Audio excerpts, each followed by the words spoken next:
Hey, bro.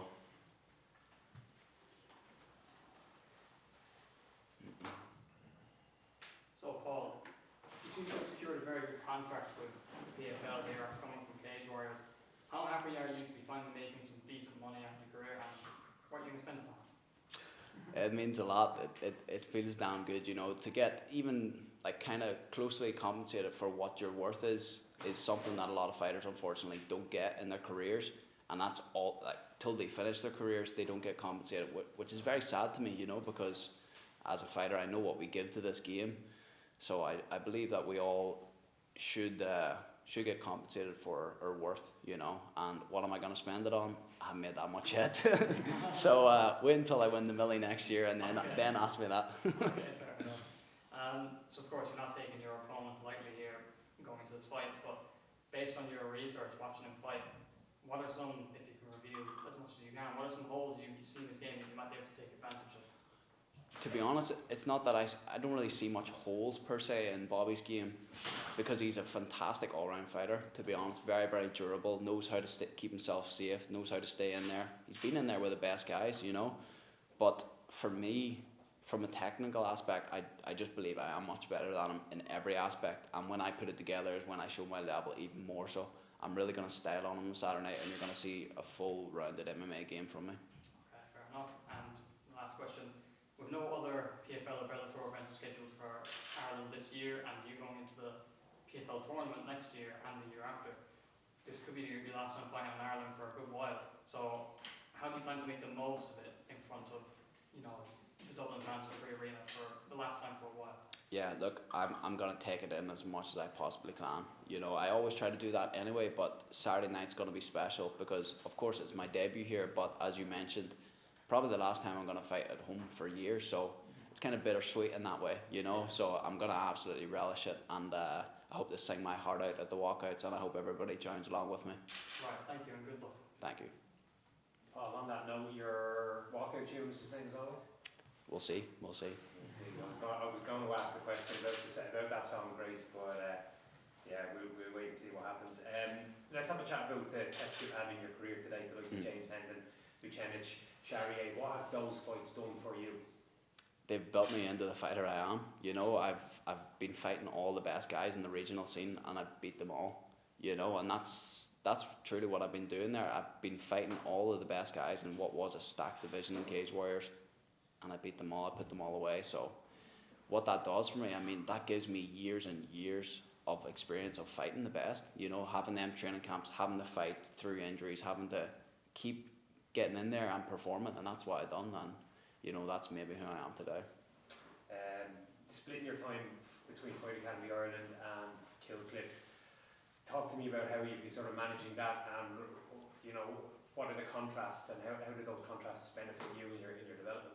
Yeah, so I'm kind of getting the best of both worlds, to be honest, right now, which is exactly what I need, because the most important thing is my development as a fighter, and that's the most important thing to myself and to my teams, both of them, especially being obviously Fight Academy, whereas my home team, like Pat and Shando, have known me they've been in my corner for many, many years, and they want the best for me, so they're more than happy for me to go spend 3 to 5, 6 weeks away out in Kilcliff over with Henry and the boys. I'm sure they were in with you earlier at some point. It's a blessing that I have that, because a lot of kind of old school thinkers and old school gyms would be like, nah, you train here and that's it, you can't go train anywhere else, which is like, to me, just an insecure, like, small minded mindset that's limiting your fighter who you're supposed to care about's growth. So, like, thankfully I'm so blessed that my team do not think that way at all, and I'm able to go achieve my potential. And of course my success is the gym's success as well, so I've really got the best of both worlds right now, and it's a great privilege and a great honour to be able to do it. Donna Corby floated the idea earlier this week, I don't know if you read it. Now that you're in a new promotion, obviously there's new matchups available to you. One of those that Donna mentioned in an article was Peter Queally. Is that a fighter that you've looked at as a possibility that you might step into the cage with this guy soon? Well, the Peter Queally name got mentioned for my debut, because I wanted a nice big fight for my debut, but I think he was injured or whatever happened to him, so I would have loved that fight for Saturday night here. But there's no more dates in Ireland this year, so I guess it doesn't really make that much sense. But at the end of the day, it's a nice fight for me. Let's be real about it. It's a nice fight for me, so I can do it anytime. You know, if Bellator want to make that fight, then go ahead, be my guest. But you know, it was more so a case of it would have been nice for the debut. There's another Irish fighter signed to PFL who you've got a bit of history with as well, Dylan Tuke. Oh, Have you thought about him as a potential opponent going forward? Not really, to be honest. Especially me doing the globals. I mean, if he's in the global season next year, then of course. I mean, I got to fight everybody, and I would love to. He beat me in amateur, so I'd love to get that dub back, you know. But he's not someone I've been looking at, especially after his performance last week. I didn't think it was kind of that impressive, with all due respect. It is what it is. I'm looking at that $1 million tournament or season next year. Yeah, names of the likes of Clay Collard and AJ McKee, McDermott Gomedov, guys like that. Have you been eyeing up some of those guys? Of course, I've been studying them all. You know, I watch everybody. I don't leave any stones unturned, and you know, I'm gonna be going in there prepared for the season next year. You're no stranger to big spots or attention. Mm. And what's the difference in pressure this time around? Look, there's definitely added pressure. You know, with of course it's being my debut. It's everything's new, but the fact that it's on home soil as well, and then I guess the fact that I've been coming out and saying I'm the best in the world. I'm the best in the world. I'm top 5 in the world right now. Any organization. You know, most people are gonna look at that and go, "Who the fuck does he think he is?" Do you know what I mean? But look, this is what I believe. You know, and now I'm in the opportunity. Now I have the opportunity, especially with the season next year, to fight 4 times in 8 months, to prove myself and to let everybody know that I am the fighter that I say I am. So it's kind of self-inflicted pressure? Absolutely, which is Youth a throughout. technique that I've used throughout my career, the whole time. And look where I am. You know, I've been fighting the best, beating the best, and that's what I'll continue to do. In an ideal scenario, how do you envision the fight going?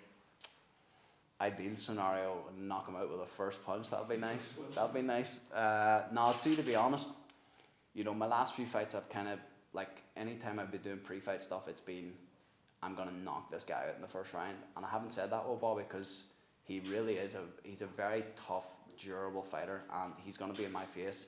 Honestly, I think for the full 3 rounds. Now, of course, my aim is to get him out of there and to finish him. And if I do, I'll be very happy. But I am expecting a good 3. I'm expecting 3 hard rounds from Bobby, to be honest. So if you pass this test, do you think any differently of yourself? I think it's just another layer, you know, it's just another layer. There's nobody sets more pressure on me than me, you know, and that's what I've been doing throughout my career. And as I said, the things that I'm coming out and saying, that's me putting pressure on me. Nobody else is saying that. So it'll just be another layer, and then I'll be going on to the next level after that. Great, good luck. Thanks. Appreciate it. Paul, there's a work out on the line on Saturday night, but to many people you're the main event. How comfortable are you in that spotlight? You just mentioned pressure there, but Mhm. is it something you kind of wear badly? Nah, of course. Look, pressure creates diamonds, and you know, any big night that I've had in my careers thus far, you know, the world title fights, the sold out venues, the big pressure, the rematches, like any night, the biggest night, the highest pressure are the nights that I perform the best. So I truly believe that I'm built for this game, and to be honest, yes, I'm only 27, but I feel like a young veteran at this point, and it's all very, very exciting. You know, I really don't have any fear or much nervousness around Saturday night. It's more excitement because I've got so many reps now of these high pressure nights, and I never ever even come close to folding. It's 110% for me every single time. So I'm very much looking forward to it on Saturday night. You mentioned your walkout briefly there a minute ago, and Bellator's Nights of the Tree over the last years have kind of massive reputation. Have you kind of pictured that moment you walk out to the song and Of course. Of course. How excited for that are you? Honestly, it's one of the things I'm most excited for. That's the thing. The thing about fighting, yes, the fight's great, but there's so many other things are fun as well. Like I love weigh-ins, but the walkouts are they're just something different, you know, because it's something you're able to kind of sit back, at least I do anyway, and like take in the whole experience. Like how many people in the world get to live an experience like that of like going into arena with thousands of people singing or thousands of people, in one case, giving me the finger, trying to throw drinks over you. At one fight I have, like, that is such a special experience, you know, and I'm kind of sort of becoming known now for my walkouts and how we do it and how my followers do it. So Saturday night's gonna be super special for sure. Want to rob Peter Quee's crown? Yeah, for sure. There's a new kid in the block. Thank you all. Yeah, appreciate it. And how do you feel making your debut against a veteran like Bobby King? exciting. You know, the whole new chapter is very exciting. You know, everything that comes along with it, it's kind of given me this new invigoration of energy, you know, and I like that, you know, because the new territory, it's new stimulus, you know. So when it comes to Bobby, like, it's,